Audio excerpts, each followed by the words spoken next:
Allons-y, parole à la défense donc, maître Hermel. Quelle tristesse, quelle indignité.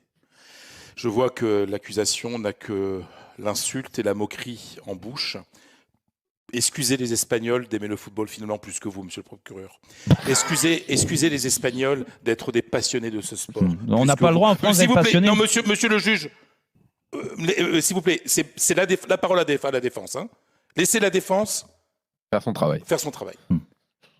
Pardonnez les Espagnols d'être des passionnés de football, peut-être plus que vous, monsieur le procureur. Ah Pardonnez les Espagnols de chérir un joueur français plus que n'importe quel joueur espagnol.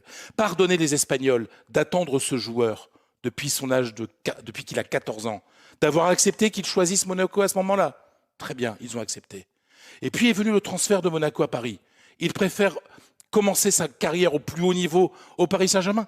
Ils l'ont accepté. Ces mêmes Espagnols qui, il y a encore quelques mois, mettaient 180 millions d'euros pour que Kylian Mbappé vienne au Real. Et c'est à vous, monsieur le procureur, que Kylian Mbappé, il y a quelques mois, disait « Je voulais quitter Paris, je voulais aller au Real ». C'est vrai, c'est vrai. C'est à vous, monsieur le procureur. Et je trouve vos moqueries tristes aujourd'hui, au vu de la parole d'Mbappé chez vous, en exclusivité, dans votre émission.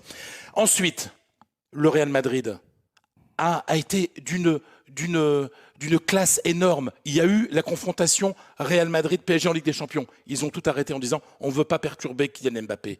Et après, quand ils ont repris les négociations, ils ont commencé à discuter. Et vous savez ce qui fait mal aux Espagnols. Et ça, c'est la version du Real. Vous avez la version. Ils ont pris une banane. Vous avez la version. Vous avez la version du côté de Mbappé. Moi, je vous donne la version de mes clients, les Espagnols.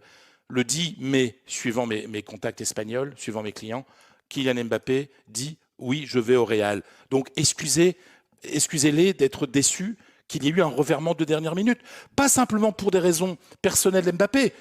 On sait très bien que le président de la République est intervenu, peut-être M. Sarkozy aussi, ancien président de la République, qu'il y a eu tout un effet très important qui a poussé Kylian Mbappé à changer d'avis en dernière minute. Mais pardonnez, ces Espagnols d'aimer un joueur français plus que n'importe quel Espagnol. Jamais dans l'histoire du Real Madrid, jamais on a attendu un joueur comme ça a été fait pour Mbappé. Et simplement pour cela, je vous demande simplement, monsieur le procureur, un peu de respect pour ces amoureux du football, que ce soir, vous n'êtes pas. Il m'a appelé, il m'a envoyé un WhatsApp. Et je peux vous donner la réponse de Florentino Pérez, c'est « Je regrette profondément ce qui s'est passé ces derniers jours.